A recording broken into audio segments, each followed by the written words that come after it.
Sveicināti! Šodien ķersimies klāt tēmai, kas daudziem diemžēl ir labi pazīstama – išiesam. Tās sāpes, kas saistītas ar sēžas nervu, tas tiešām var būt nomācoši. Nenoliedzami. Un tas sēžas nervs ir patiesi iespaidīgs, vai ne? Garākais, platākais nervs visā ķermenī. Apmēram, īkšķa resnumā, tur, kur tas sākas. Tieši tā. Un tas sākas mugurkaula lejas daļā, veidojas no 5 nervu saknītēm. Un šodienas mūsu, misija ir balstoties uz materiāliem, ko esam saņēmuši, paskatīties dziļāk uz dažiem, varbūt mazāk dzirdētiem išiesa aspektiem. Tieši tā. Avotos liels uzsvars ir likts uz uzturvielām, konkrēti varu, D vitamīnu, magniju, B12. Kā tas viss varētu būt saistīts? Jā. Un vēl parunāsim par ārīgi lietojamiem līdzekļiem, piemēram, ar varu saistītiem, un arī par specifiskiem stiepšanās vingrinājumiem, kas tur aprakstīti. Mērķis ir, mēģināt saprast šo potenciālo saikni. Salikt kopā gan to, ko jau zinām, gan tās idejas, kas šajos dokumentos izceltas un kas varbūt nav tik ierastas. Varbūt sāksim ar pašiem pamatiem, kādi tad īsti ir tie izšķiešas simptomi. Jā, klasika ir tās sāpes sēžam vietā. Tās var iet pa kājas aizmuguri lejā līdz pat pēdai, dažreiz pa kājas ārējo malu. Bet tas nav viss. Cilvēki jūt arī nejutīgumu, tirpšanu, reizēm tādu kā dedzināšanu vai, dziļa urbjošu sajūtu. Jā, tā var būt. Un avoti norāda, ka, lielākajā daļā gadījumu ap 90% iemesls meklējams starpskriemeļa diskos. Tieši tā, problēmas ar disku. Jā, tas ir tas biežāk minētais. Diska ārējais apvalks kļūst vājāks, un tas iekšējais želejveidīgais kodols tas izspiežas un nospiež kādu no tām nervu saknītēm, kas veido sēžas nervu. Bet kas interesanti, šie materiāli, ko skatāmies, to tradicionālo skaidrojumu, papildina ar savu redzējumu, īpaši par risinājumiem. Jā, tieši tā. Piemēram, par stiepšanos.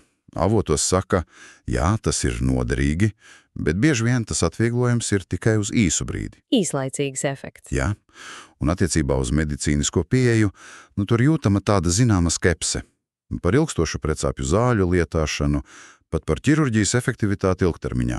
Tiešām? Jā, tur pieminēti dati par to, kā cilvēkiem ir gadi pēc operācijas, un pat tāds termins kā neveiksmīgas muguras operācijas sindroms. Ķirurģija tiek uzskatīta par pašu pēdējo variantu. Skaidrs, un tas mūs tā ļoti organiski ved pie tā pirmā lielā temata, ko šie avoti pēta dziļāk - uzturvielu deficīta, sākot ar varu, turpat minēts tāds specifisks stāvoklis mieloneiropātija. Jā, tas termins man arī interesēja, mielo, tas attiekas uz muguras smadzenēm, ne? Un neiropātija tie ir perifēro nervu bojājumi. Tieši tā. Un avotos šo stāvokli saista galvenokārt ar vāra deficītu, lai gan tur bija minēts arī E-vitamīns folāti, ja? Jā, bet varš tur ir tas galvenais. Un pats būtiskākais tie simptomi ir ļoti, ļoti līdzīgi izšiesam.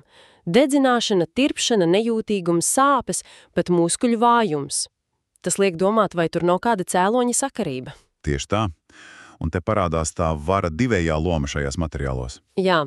Ne tikai kā potenciāls iekšējs deficīts, bet arī kā kaut kas, ko var lietot ārīgi. Par tam aprocēm. Jā, runa ir par vara aprocēm, plāksteriem, krēmiem, pat par speciālu jostu gurnu augšdaļai ar vara ielaidumiem, kas noseta to vietu, kur sēžas nervs sākas.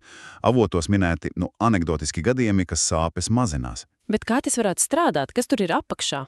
Materiāli paši atzīst, ka precīzi mehānisms nav zināms. Varbūt tā ir vara vadīt spēja, varbūt ietekme uz lokāliem elektriskiem laukiem tajā sākju rajonā. Kas tu lai zina? Pētījumi tātad trūkst?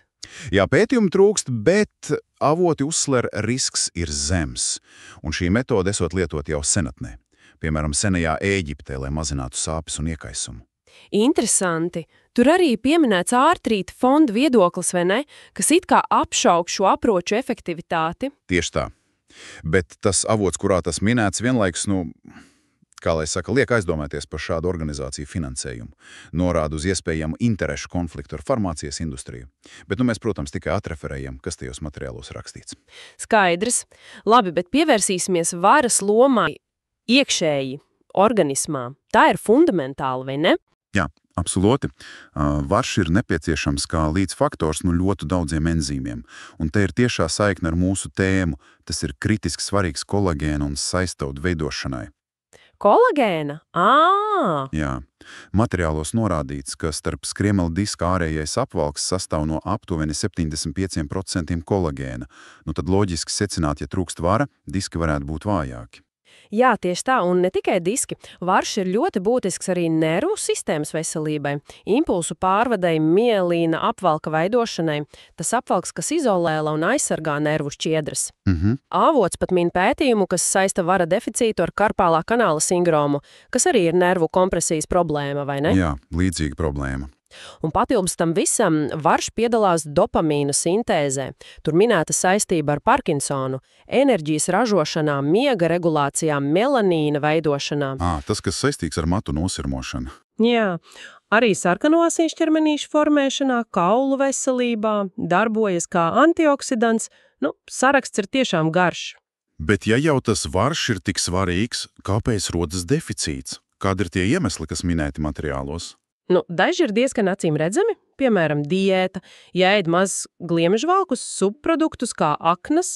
Jā, aknas reti kurš ēd mūsdienās. Tieši tā, bet ir arī interesantāki faktori, piemēram, palielināts risks sportistiem, īpaši tiem, kas trenējas lielā augstumā, jo slozi palielina vara patēriņu. Vēl kas? Vēl daži tas izcelti avotos. Ja pārāk daudz lietot cinku vai dzelzi, tie konkurē ar varu par uzsūkšanos.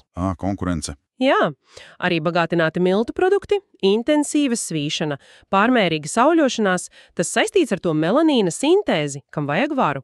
Hronisks stress ar paaugstinātu kortizolu. Pat kuņģa apiešanas operācijas minēts kā riska faktors. Jā, saraksts ir tiešām plašs šajos dokumentos. Un alkohols, cukurs, kafija lielos daudzumos. Un vēl viens ļoti būtisks punkts, ko uzsver viens no avotiem – ģenētika. Par tiem polimorfismiem. Jā. Pastāv iespēja, ka noteiktas gēru variācijas var ietekmēt to, cik efektīvi organisms spēj uzsūkt vai izmantot varu. Tas nozīmē, ka deficīts var rasties pat tad, ja ar uzturu to uzņem pietiekami. Tātad pat ēdot pareizi var būt problēmas. Tieši kā. Un šis pats avots min pētījumu, kur šādi ģenētiski faktori bija saistīti ar paaugstinātu risku gan karpālā kanāla sindromam, gan kompresijas lūzumiem. Tas atkal norāda uz vara nozīmi gan nerviem, gan kauliem. Labi. Pieņemsim, ir aizdoms par vara deficītu saistībā ar išasu. Kādi risinājumi tiek piedāvāti šajos materiālos? Ārēji tā jau minētā vara josta, plāksteri vai krēms. Un iekšēji? Iekšēji pirmkārt uzturs, galvenie avoti, kas minēti – lielopu aknas, austeres, gliemji.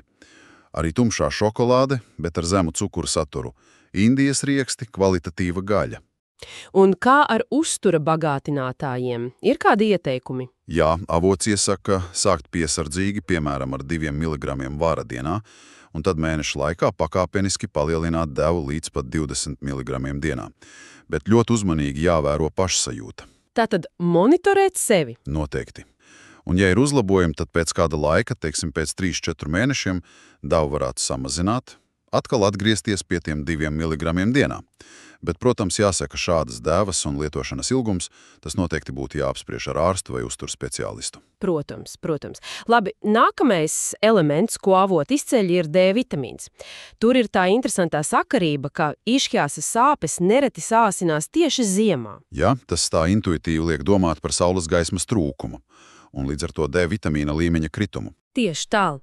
Un izrādās, saskaņā ar šiem materiāliem, starp skriemeļu diskos ir ļoti daudz D vitamīna receptoru. Tiešām, diskā. Jā, patiesībā viens no klasiskiem D vitamīna deficīta simptomiem ir tieši sāpes muguras lejasdaļā. Tas parāda, cik ļoti disku veselība varētu būt atkarīga no šī vitamīna. Un kāda ir tā D vitamīna loma tieši išiesas kontekstā? Tam tiek piedēvēta spēcīga pretiekaisuma iedarbība. Viens avots to pat salīdzina ar kortikosteroīdu prednizolonu, bet uzsverot, ka D vitamīnam nav tādu blakus parādību. Tas skan labi. Jā, un tas esot svarīgs arī nervu, disku saistaudu un muskuļu atjaunošanās procesos un vispār disku struktūras uzturiešanai.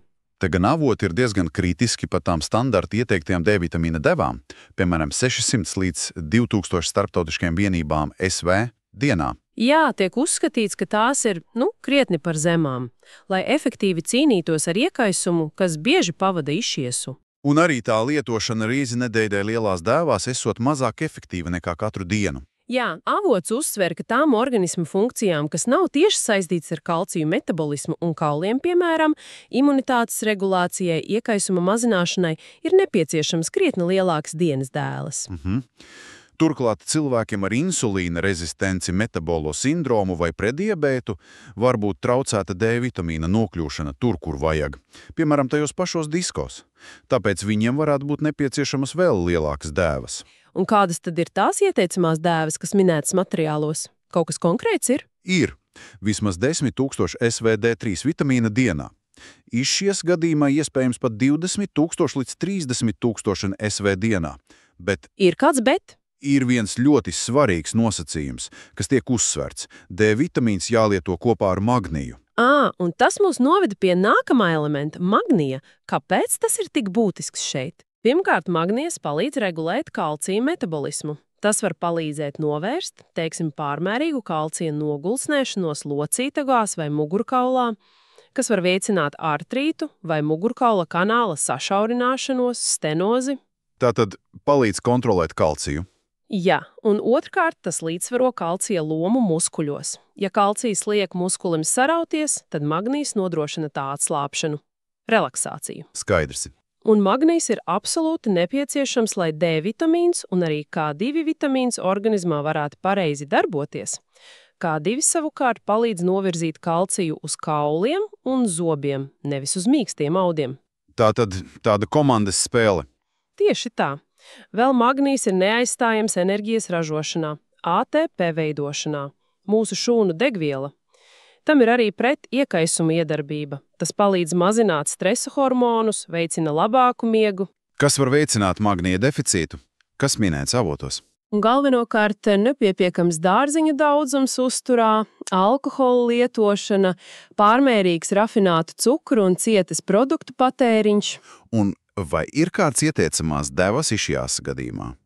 Viens no materiāliem iesaka apsvērt pat 800 mg magnija dienā papildus uzņemšanu. Kas ir labākie magnija avoti pārtikā saskaņā ar šiem dokumentiem? Saules puķu un ķirbju sēklas tiek minētas, tumšā šokolāde, atkal ar zemu cukuru saturu, mandeles, spināti. Par mandaliem un spinātiem tur bija piebilde par oksalātiem, jā? Jā, tieši tā. Tie satur oksalātus, kas dažiem cilvēkiem var radīt problēmas, piemēram, veicināt nierakmeņu veidošanos. Tiek ieteikts tos kombinēt ar kalciju saturošiem produktiem, piemēram, sieru, lai mazinātu oksalātu uzsūkšanos. Labi, vēl kādi avoti, nu? Vēl dažādi lapu zaļumi un kvalitatīvs kaulu buļļons. Skaidrs. Un tad paliek 4. elements B12 vitamīns. Jā. B12 tā trūkums ir labi zināms neiropatijas cēlonis, tātad nervu bojājuma cēlonis, kas var izpausties tieši tādos simptomos kā nejutīgums, stirpšana, dedzinošas sāpes. Tātad ļoti tieša saistība ar nervu sistēmu. Ļoti cieša, un tam arī piemīt pretiekaisuma īpašības. Kur meklēt B12? Galvenokārt dzīvnieku produktos, vai ne? Tieši tā, sarkanā gaļa, aknas, olas piena produkti augu valstī tā praktiski nav. Tāpēc vegāniem, veģetāriešiem ir īpaši svarīgi tam sekot līdzi un, ja vajag, lietot uztura bagātinātājus. Un vai tur bija minēta kāda konkrēta B12 forma? Jā, avots iesaka izvēlēties metilkobalamīna formu, taisot tā dabiskā, bioloģiski aktīvā forma, un kas vēl interesanti tiek norādīts, ka nereti D vitamīna, magnija un B12 deficīti mēdz būt vienlaicīgi. Tātad tāds komplekss trūkums. Uzturvielu aspektus, ko izceļ materiāli. Bet tie piedāvā vēl vienu svarīgu komponentu izšķies risināšanā – specifiskus stiepšanās vingrinājumus. Un fokus šeit, kā saprotu, ir ne tik daudz uz muskuļiem, cik uz fasciju. Tieši tā, fascija. Varbūt īsumā jāpaskaidro, kas ir fascija. Pēc avotu apraksta tas ir tās kā saistauda tīkls, kas apņem un caurauž visu mūsu ķermeni. Muskuļus, orgānus, nervus, asinsvadus savieno visu vienotā sistēmā. Jā, tāds kā iekšējais kostīms. Tieši. Tas sniedzās pāri locītavām, nodrošina struktūru, kustību pārnesi, un avots uzsver pēc traumām vai ilgstoša saspringuma šajā fascijā var veidoties tādi kā sabiezējumi vai rētaudi. Tie ierobežo kustības un var traucēt nervu slīdēšanu vai muskuļu darbību. Tāpēc tiek piedāvāti vingrinājumi, kas mērķēti tieši uz fascijas stiepšanu. Pirmais ir tāds sēdus izpildāms vingrojums. Varētu saukt par šķērēm. Kā tas izskatās? Kāju iztaisno un noliek priekšā uz papēža. Otra saliecas celī un atvirza atpakaļ, pēdai slīdot pa grīdu, tāpēc labāk bez apaviem. Tad ar tādām nelielām, plūstošām kustībām, it kā mēģinot attālināt priekšējo papēdi no aizmugurējās pēdas, tiek stieptas saliegtās kājas gurna priekšpuse un arī vēdera lejas daļas fascija. Un kāda ir šī vingrojuma ideja? Kā tas palīdz pie izšķāsa? Kā skaidrots materiālos, ideja ir caur priekšējās ģermeņa ķēdes stiepšanu radīt atslābumu aizmugurējā ķēdē, sēžamvietā un muguras lejas daļā, kur bieži jūtams tas saspringums. Tātad stiepjot priekšpusi atbrīvojam aizmuguri. Tieši tā. Un vingrojums jāizpild uz abām pusēm. Un ir vērts pievērst uzmanību, vai viena puse nejūtas saspringtāka par otru, tai varbūt jāvelta nedaudz vairāk laika. Sapratu. Un otrs vingrojums? Otrs ir pazīstamāks – stāv uz četrgalvainā muskuļa, jeb augšstilba priekšējās daļas stiepšana. Tas ir tas, kur stāvot pievelk pēdu pie sēžamvietas? Jā, tieši tas. Jāpieturas pie sienas vai krēsla atzveltnes, vienu pēdu pievelk pie sēžamvietas, satverotais potītes un jūt stiepšanu uz augšstilba priekšpusē. Svarīgi ir noturēt ceļus relatīvi tuvu vienu otram un neizliekt muguru, un, protams, jāizpilda abām kājām. Un kāds ir ieteikums no avotiem par šiem vingrojumiem? Ieteikums ir šos abus vingrojumus vēlams iegaumēt un izpildīt katru dienu, kamēr izšiesa simptomi mazinās vai pazūd pavisam. Tātad šajos materiālos tiek piedāvāta tāda kā kombinēta pieeja. Jā, uzmanību uzturvielu statusam un specifiska fascijas mobilizācija. Jā, apkopojot šo ieskatu iesniegtajos materiālos, galvenie vēstījumi ir apmēram šādi. Izšiesa sāpju cēloņi varētu būt sarežģītāki nekā tikai tas mehāniskais nerva nospiedums.